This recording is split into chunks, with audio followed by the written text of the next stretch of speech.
With the general elections just weeks away, I caught up with a group of researchers from Europe on Sri Lanka and her future.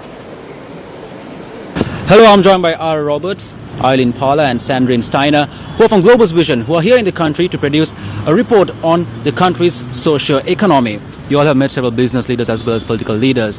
What were the key areas that you all discussed? What was the outcome of the discussions?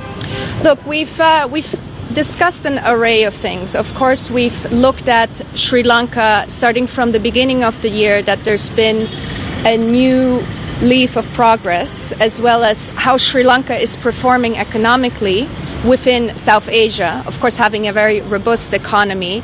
Within that, we looked at all of the key sectors, which of course also include commerce and trade, the financial sector and tourism, which clearly plays a very important role as you're communicating to the international audiences. Before your visit to Sri Lanka, what was your impression of the country? I've known a bit about Sri Lanka, but however, if you look at it internationally, I think there's still lack of information out there about Sri Lanka. Whether we look at the investment climate or whether we look at it as a tourism destination, there's not much information out there about Sri Lanka, which is really reflected in terms of the investment coming from the West and reflected by the tourist number coming to Sri Lanka per se.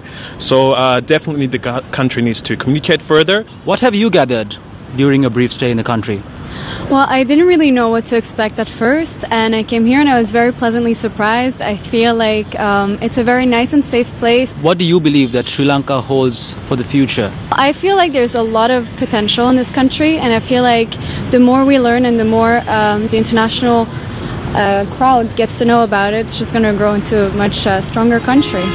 What would you be taking back home? The culture itself. I want to take the culture back to UK. I want to take the culture back to wherever I'm going next, and to tell everyone that this is a small island. It's a very proud island, but it's a very culturally diverse and culturally rich country. The diversity really of this country that has so much to offer, and I hope to take this with me and bring it to others.